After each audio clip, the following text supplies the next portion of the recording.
नमस्कार, सियासी गलियारा देख रहे हैं आप। आपके साथ मैं हूं साकिब सुमन। सियासी गलियारा में एक बार फिर हम आपको बताएंगे कि राजनीतिक हलचल किस तरीके से प्रदेश में बढ़ी है, किस तरह की गतिविधि चल रही है और कैसे अपडेट्स आ रहे हैं सामने। तो चलिए शुरुआत करते हैं सियासी गलियारे की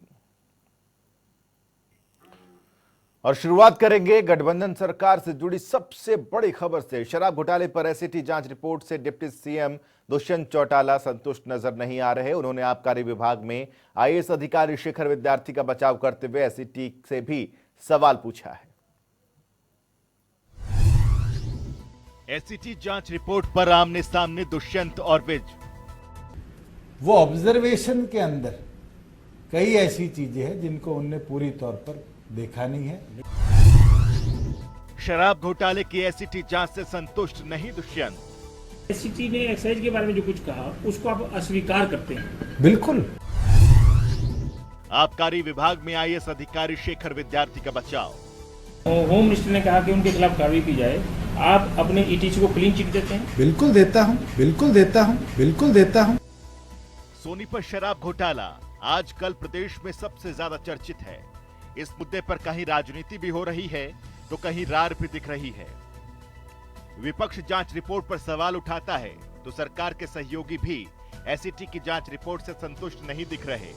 एसआईटी ने शेखर विद्यार्थी के खिलाफ भी कुछ रिकमेंडेशंस दी हैं। ईटीसी? हाँ जी, ईटीसी के खिलाफ। जब लॉकडाउन हुआ तो उस वक्त सरकार का ये फैसला था कि सब इंस्टीट्यूशन कोई किसी भी प्रकार का हो वो सब बंद कर दिए जाएं। लेकिन शेखर विद्यार्थी ने ईटीसी होते हुए भी ये कम्युनिकेशन नीचे नहीं भेजा। शराब ठेकों को बंद करने के लिए नीचे नहीं भेजा। होम मिनिस्टर ने कहा कि उनके खिलाफ कार्रवाई की जाए। आप अपने ईटीसी को क्लीन चिट देते हैं? बिल्कुल देता हूं, बिल्कुल देता हूं, बिल्कुल देता हूं। एक तरफ गृह मंत्री अनिल विज ने एसआईटी जांच रिपोर्ट के आधार पर आईएएस शेखर विद्यार्थी और आईपीएस प्रतीक्षा गोदारा के खिलाफ कार्रवाई की सिफारिश की, लेकिन आईएएस शेखर विद्यार्थी का नाम आने पर दुष्यंत चौटाला उनके पक्ष में उतर आए। इतना ही नहीं, डिप्टी सीएम दुष्यंत चौटाला ने एसआईटी की जांच पर भी सवाल उठाए। मैं तो एक चीज जरूर बोल सकता हूं कि जो उनके ऑब्जर्वेशन है और जिस विषय पर ऑब्जर्वेशन है वो ऑब्जर्वेशन के अंदर कई ऐसी चीजें हैं जिनको उनने पूरी तौर पर देखा नहीं है। अभी शराब घोटाले की जांच रिपोर्ट पर चल रही रामकथा खत्म नहीं हुई। अपने विभाग के आईएएस अधिकारी का बचाव करने के बाद दुष्यंत चौटाला ने कुछ सवाल भी किए। उन्होंने कहा कि एसआईटी पहले ये बताए कि शराब घोटाले को लेकर 14 एफआईआर पहले दर्ज हो चुकी है। इस मामले में अब तक क्या हुआ है? उन 14 एफआईआर में ड्राइवर से ऊपर तक कोई कार्रवाई नहीं की। और मैं तो एक चीज बोलना चाहूंगा कि हमारे कंप्लायंस की बात लोग करते हैं। मुझे ये बताइए, एसआईटी तो ये कहती है 14 एफआईआर दर्ज हुई है और अधिकांश मेरे ऑफिस में आने से पूर्व हुई है। एक्साइज डिपार्टमेंट का तो काम है कि अगर इस तरह की गलतियां पाई जाती है तो उसको पकड़कर हम पुलिस को अंडर द कंसर्न्ड एक्ट देते हैं। ये तो बताइए, उन 14 एफआईआर में आज तक क्या एक्शन लिया गया? क्या ये पुलिस की कमी नहीं है? इतना ही नहीं, शराब घोटाले पर दुष्यंत चौटाला ने बेहतर जांच की मांग उठाई। एक तरफ विपक्ष के आरोप और सवाल तो दूसरी तरफ सरकार के सहयोगी दल के नेता और डिप्टी सीएम भी कार्रवाई की सिफारिश से सहमत नहीं हैं। और इनके सहमत न होने से सवाल प्रदेश के गृह मंत्री की कार्यशैली पर उठते हैं और सवाल की तलखी तब और बढ़ जाती है जब सवाल अपने ही उठा दें। जनता टीवी के लिए चंडीगढ़ से पवन सिवर की रिपोर्ट।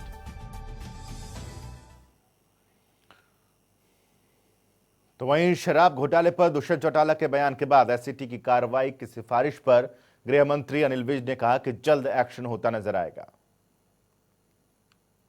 जो रिपोर्ट आई उसमें तो अफसरों पर कार्रवाई की बात हुई है, क्या मानेंगे कब तक एक्शन होता हुआ नजर आएगा? जल्दी एक्शन होगा और जल्दी उनके ऊपर कार्रवाई की जाएगी।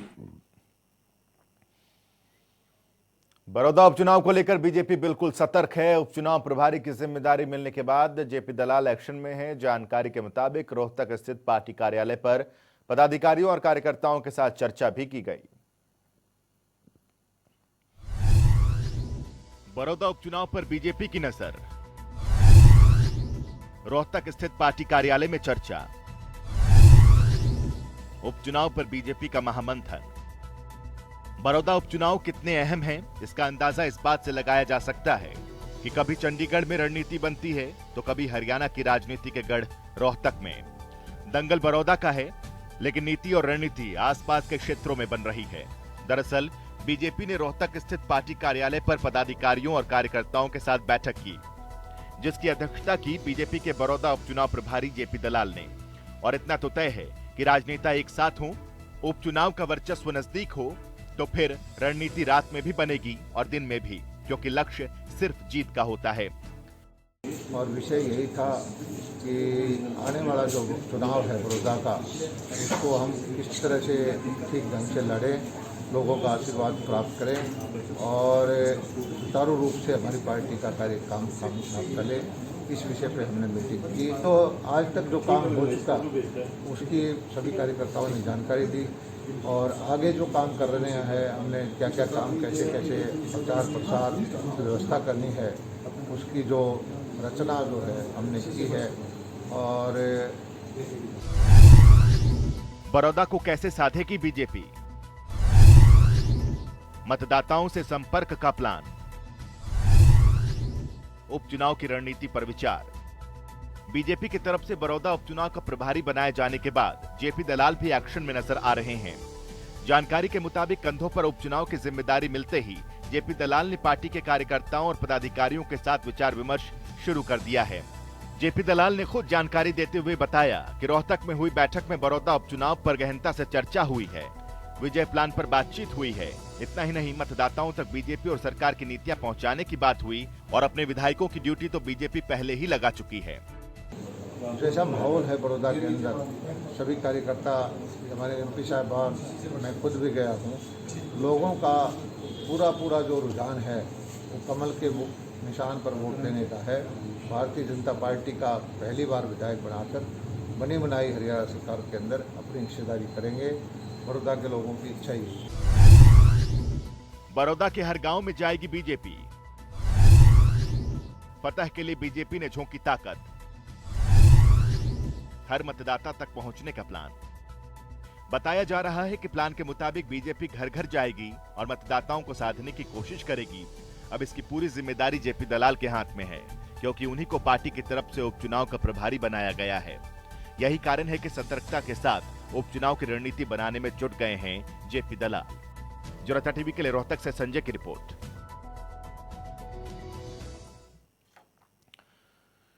इंडियन नेशनल लोकदल के प्रदेश अध्यक्ष नफे सिंह राठी ने बड़ौदा उपचुनाव में अपनी पार्टी की जीत का दावा किया, साथ ही दूसरे दलों पर कटाक्ष भी किया। इसके अलावा उन्होंने जेजेपी की तमाम कार्यकारिणी भंग होने पर भी बड़ा दावा किया है। बड़ौदा उपचुनाव पर इनेलो के कार्यक्रम तय, बड़ौदा उपचुनाव में कूदेंगे अभय चौटाला। 16 अगस्त से बड़ौदा में ताबड़तोड़ दौरे। पार्टी कोई भी हो, लेकिन चुनाव के लिए कार्यक्रम और विजय रणनीति बनाने में कोई भी पीछे नहीं रहता। इनेलो के नेता भी लगातार बड़ौदा में दौरा कर रहे हैं, लेकिन अब पार्टी के नेता अभय चौटाला के कार्यक्रम भी तय हो चुके हैं। इसलिए पार्टी के प्रदेश अध्यक्ष नफे सिंह राठी ने कार्यकर्ताओं के साथ बैठक की और रणनीति पर चर्चा की। जानकारी के मुताबिक पहले फेज में यानी कि 16 अगस्त से 5 दिन तक अभय चौटाला बड़ौदा के गांव का दौरा करेंगे, तो वहीं उनके बाद फेज 2 में 24 अगस्त से 29 अगस्त तक उनके दौरे रहेंगे। हर दिन 5 से 6 गांवों को कवर किया जाएगा। ये जानकारी खुद नफे सिंह राठी ने दी है। 5 दिन के प्रोग्राम है। उसके बाद में अगला जो सेकंड फेज आएगा उसमें भाई साहब के प्रोग्राम 24 तारीख से शुरू होंगे। 24, 25, 26, 27, 28 और 29 पूरे हल्के का दौरा हो जाएगा। जब नफे सिंह राठी से पिछले चुनाव की स्थिति को लेकर सवाल किया गया तो उन्होंने कहा कि हर बार राजनीति के हालात बदलते रहते हैं। साथ ही साथ उन्होंने बड़ौदा उपचुनाव में इनेलो की जीत का दावा भी किया। इसके अलावा उन्होंने कांग्रेस और बीजेपी पर कटाक्ष भी किया। देखो, वो हालात दूसरे थे, अब हालात दूसरे हैं। हालात बदलते रहते हैं, राजनीति में सदा एक से रहते नहीं हैं। इसलिए लोगों की अब समझ में आ गया कि कांग्रेस और बीजेपी दोनों मिली हुई है और किसानों का, मजदूरों का, कर्मचारियों का, व्यापारियों का अगर कोई भला कर सकती है तो वो इंडियन नेशनल लोकदल पार्टी कर सकती है। बात राजनेताओं से हो तो एक साथ कई मुद्दों पर बयान मिल जाते हैं। नफे सिंह राठी ने जेजेपी पर भी तमाम कार्यकारिणी भंग करने को लेकर कटाक्ष किया और दावा किया कि रोजाना इनेलो का कद बढ़ रहा है और जेजेपी के पदाधिकारी भी इनेलो में शामिल हो रहे हैं। इसलिए जेजेपी ने राष्ट्रीय और प्रदेश कार्यकारिणियों को भंग कर दिया है। दिन ऐसा नहीं है जिस दिन 200, 300, 400 लोग इंडियन नेशनल लोकदल पार्टी में शामिल ना होते हैं और इससे घबरा करके जेजेपी ने अपनी पूरी कार्यकारिणी भंग कर दी। उन्होंने अपनी पूरी कार्यकारिणी ही बंद कर दी, राष्ट्रीय कार्यकारिणी भी, स्टेट कार्यकारिणी बंद कर दी। क्यों? उन्हीं के पदाधिकारी सैकड़ों की संख्या में इंडियन नेशनल लोकदल पार्टी में शामिल हो रहे हैं। किसी ने ठीक कहा है, समय कब किसका आ जाए ये कोई नहीं जानता। मेहनत तो हर पार्टी कर रही है, लेकिन समय किसका आएगा, बड़ौदा को कौन भाएगा, ये भी समय ही बताएगा। विनिंग प्लानिंग्स का दौर जारी है। शह और मात की बारी है, क्योंकि ये बड़ौदा उपचुनाव के जंग की तैयारी है। प्यारी है सीट बड़ौदा की सबके लिए, न सोचो ये लड़ाई है कब के लिए। तारीख तो चुनाव आयोग बताएगा, लेकिन जो जीतेगा वही सिकंदर होगा आगामी 4 साल के लिए। जनता टीवी के लिए गोहाना से राम सिंह हमार की रिपोर्ट। बड़ौदा विधानसभा सीट पर होने वाला उपचुनाव किसी भी पार्टी के लिए आसान नहीं होने वाला। हर पार्टी के सामने यहां पर कई चुनौतियां हैं। इतना ही नहीं, यहां पर लड़ाई सिर्फ जीत की नहीं, वर्चस्व की भी है। बड़ौदा उपचुनाव नहीं होगा आसान। पार्टियों के सामने चुनौतियों का पहाड़। चुनौतियों से कैसे निपटेगी पार्टियां?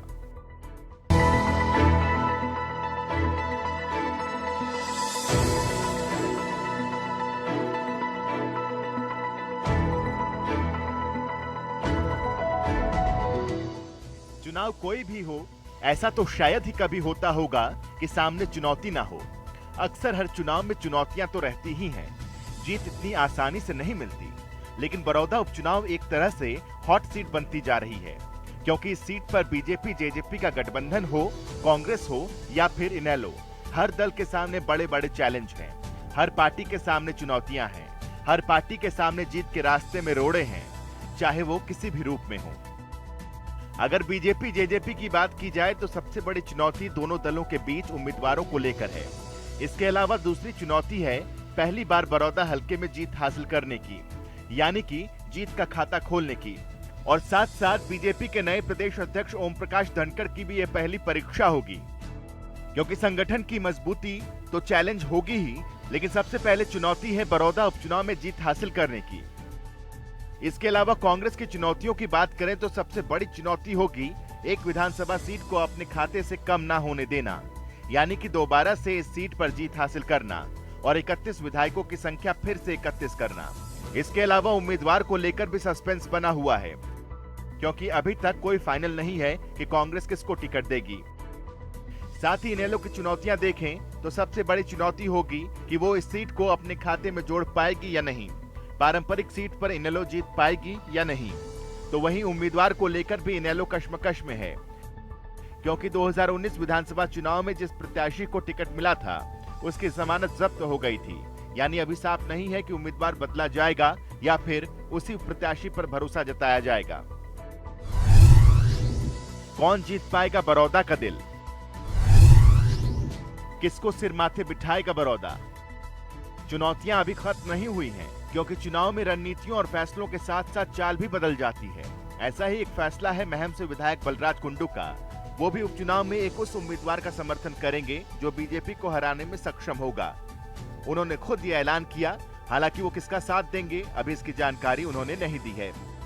कुंडू साहब, अगर मान लो इस तरीके का पंचायती उम्मीदवार पे कोई मजबूत उम्मीदवार पे सहमति नहीं बनती है, तो फिर कांग्रेस का या फिर इंडियन नेशनल लोकदल का कोई उम्मीदवार होगा, अगर वो सबका साझा उम्मीदवार अगर आपको नजर आए तो आप उनके सपोर्ट करेंगे, यानी बीजेपी जेजेपी के उम्मीदवार की सपोर्ट नहीं करेंगे? देखिए, मेरा जो मैंने आपको बड़ा क्लियर कट बताया है, मेरा उद्देश्य खट्टर साहब के भाजपा कैंडिडेट, क्योंकि ये सबकी भाजपा नहीं है बची हुई हरियाणा प्रदेश में। हरियाणा प्रदेश में जिस भाजपा में मैं शामिल हुआ था आज से 6.5 साल पहले, 7 साल पहले, अब वो भाजपा नहीं है। आज प्रदेश के अंदर पूर्ण रूप से मनोहर लाल खट्टर भाजपा है। उस मनोहर लाल खट्टर भाजपा का जो भी उम्मीदवार होगा उसको धूल चटाना, उसकी जमानत जब्त करवाना पहली प्राथमिकता रहेगी। कौन होगा रनर अप, किसकी होगी हार और किसकी जमानत जब्त होगी, ये सब तो बड़ौदा को तय करना है। लेकिन इतना जरूर है कि फिलहाल राजनीतिक दलों के सामने चैलेंज का चरखा घूम रहा है। पार्टियों के सामने चुनौतियों का पहाड़ है, क्योंकि विजय पथ पर हर कोई चलने का दम तो भर रहा है, लेकिन दमदार वही होगा जो चलता जाएगा, बड़ौदा का दिल जीतता जाएगा और चुनौतियों को हरा पाएगा।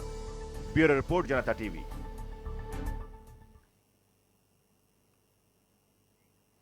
तो वहीं बड़ौदा उपचुनाव को लेकर हमारे संवाददाता पवन सिवर ने कैबिनेट मंत्री रणजीत चौटाला से खास बातचीत की। उपचुनाव में मुख्यमंत्री जी ने आपकी भी जिम्मेदारी लगाई हुई है, किस तरीके से देखते हैं बड़ौदा के उपचुनाव का माहौल? हालांकि चुनाव की तारीख अभी घोषित नहीं है, लेकिन राजनीतिक सरगर्मियां तेज है। देखिए, आजकल जो देख रहे हैं लोग, देख रहे हैं राजस्थान में क्या हो रहा है, मध्य प्रदेश में क्या हुआ, तो लोगों को ये पता है कि हर आदमी अपने स्वार्थ के लिए कर रहा है। देखिए, अब कोई मुख्यमंत्री के वोट नहीं पड़ रहे। मुख्यमंत्री के वोट तब पड़ते हैं जब हमारे चुनाव था, पिछली बार बीजेपी की हवा थी। बीजेपी की हवा में भी हमारे ओम प्रकाश जी, मैं पिछले 2014 के चुनाव की बात कर रहा हूँ, सिरसा पार्लियामेंट्री हल्के में 3 जिले आते हैं, सिरसा फतेहाबाद तो कंप्लीट आता है, एक सेगमेंट जींद की भी आती है, नरवाना। 9 हल्के थे। 9 में क्योंकि उन्हें मुख्यमंत्री बनाना था, इस करके विधानसभा में वोटों का ट्रेंड ये था, कोई कैंडिडेट नहीं देख रहा था कि चौटाला को चीफ मिनिस्टर बनाना है। तो हमारे 9 में से एक बराला बीजेपी से जीत गए थे, टोहाना से। बाकी 8 की 8 सीटें ना कांग्रेस जीती, ना बीजेपी जीती, सारी ही इनेलो जीती, INLD जीती। जब रोहतक, सोनीपत, झज्जर में जो वोट पड़ रहा था पिछले विधानसभा में, वो मुख्यमंत्री का पड़ रहा था। अब चुनाव जो है वो MLA का है। अब लोग हुड्डा का वोट नहीं डाल रहे। जब पार्लियामेंट का इलेक्शन हुआ तो उन लोगों ने ये देखा कि ये चुनाव जो है ये राहुल गांधी का और नरेंद्र मोदी का है, तो उसमें हुड्डा साहब को भी लोगों ने वोट नहीं डाला। वोटर बहुत समझदार हो गया। वोटर ने अपना काम करना है। सोनीपत जिले के बड़ौदा हल्का जो सबसे पिछड़ा हुआ है, हुड्डा साहब 10 साल चीफ मिनिस्टर रहे, तब भी वहाँ डेवलपमेंट नहीं हुई। कृष्ण हुड्डा वहाँ के मुख्यमंत्री थे, आज वो नहीं रहे, हमारे साथी थे, बढ़िया आदमी थे। हुड्डा साहब भी बढ़िया आदमी है, एजमैन बढ़िया आदमी है, कोई दिक्कत नहीं। गुड बाय करेंगे कांग्रेस को? नहीं, मैं हाँ ये कह रहा हूँ कि देखिए, जितने भी कांग्रेस का इतिहास रहा है, जब सेनापति बढ़िया नहीं हो तो फौज की स्थिति वही हो जाती है जो भेड़ बकरी के झुंड के बिना गडरिए के होती है। कांग्रेस में सेनापति नहीं है। कांग्रेस में राहुल गांधी को कोई सीरियसली लेता ही नहीं। देखिए, कांग्रेस का इतिहास देख लें। आचार्य कृपलानी कांग्रेस छोड़ के गए, जयप्रकाश नारायण जिनका 77 में केवल उनके नाम से ही वोट पड़ा, पूरा देश एकजुट हो गया था, वो कांग्रेस छोड़ के चले गए। आपके जो चरण सिंह कांग्रेस छोड़ के चले गए, जो देवीलाल कांग्रेस छोड़ के चले गए, शरद पवार कांग्रेस छोड़ के गए, ममता बनर्जी कांग्रेस छोड़ गई। उसके बाद आपका ये शरद पवार छोड़ के चले गए, पंडित भगवत दयाल छोड़ के गए, जो भजनलाल छोड़ के गए। तो जो चीफ मिनिस्टर रहा होता है वो किसी की कठपुतली नहीं बन सकता, वो राहुल गांधी के उस इशारे को नहीं लेंगे। और मैं समझता हूँ कि कोई भी स्वाभिमानी आदमी ज़्यादा दिन लंबा कांग्रेस में नहीं चल सकता। और हुड्डा साहब भी पक्का है कि मैं उनके स्वभाव आदत को जानता हूँ, बहुत नज़दीकी दोस्त हैं हम, वो कांग्रेस छोड़ेंगे, तय है। तो पूरे देश में कोरोना महामारी का प्रकोप लगातार बढ़ता जा रहा है। गोहाना में भी कोरोना के मामलों में बढ़ोतरी हो रही है, लेकिन बावजूद इसके बड़ौदा में होने वाले उपचुनाव के चलते गोहाना में सत्ता पक्ष और विपक्ष के दिग्गज नेताओं के चुनावी दौरे लगातार जारी हैं। इन्हीं चुनावी दौरों के दौरान सोशल डिस्टेंसिंग की सरेआम धज्जियां उड़ाई जाती हैं, जहां सोशल डिस्टेंसिंग को लेकर नेता एक दूसरे को नसीहत देते हैं। वहीं उपचुनाव की इस सरगर्मी में शायद वो ये बात खुद भूल चुके हैं।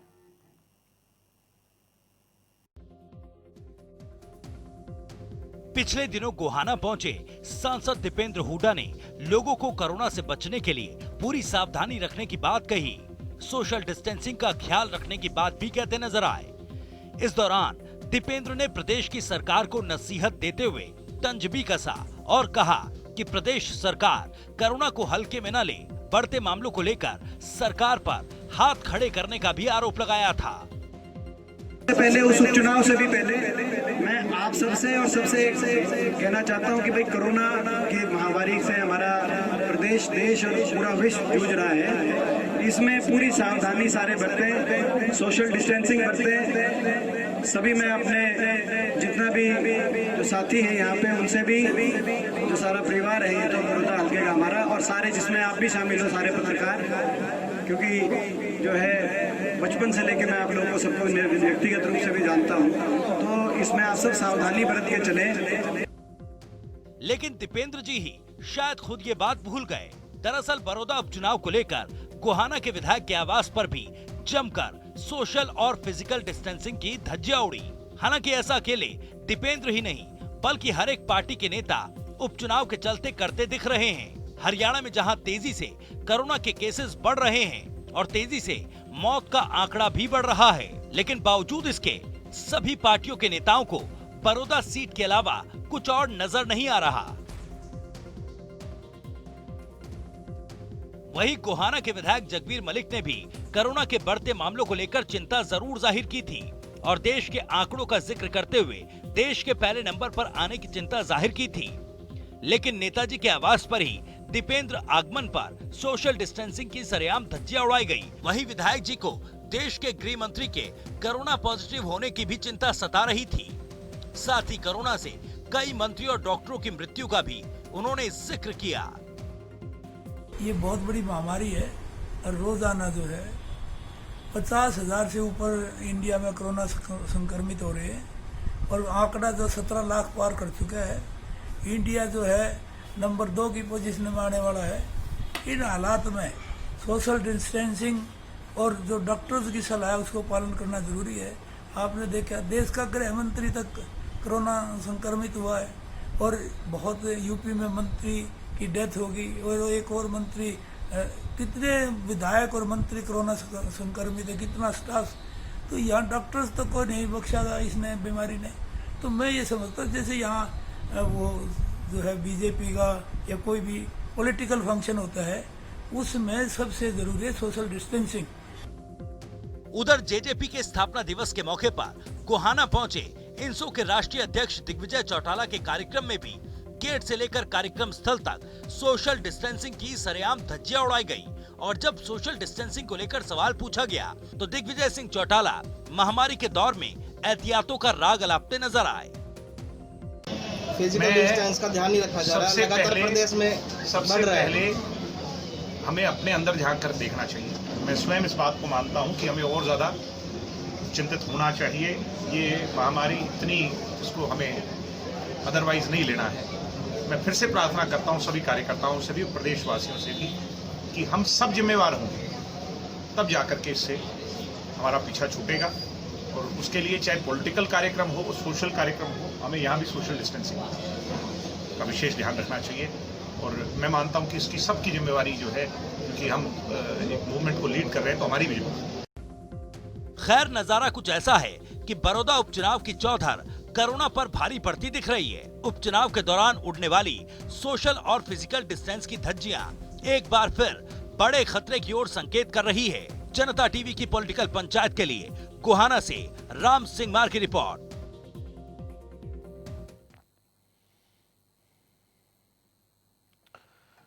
इन तमाम खबरों के साथ सियासी गलियारे में आज के लिए बस इतना ही। दीजिए इजाजत, नमस्कार।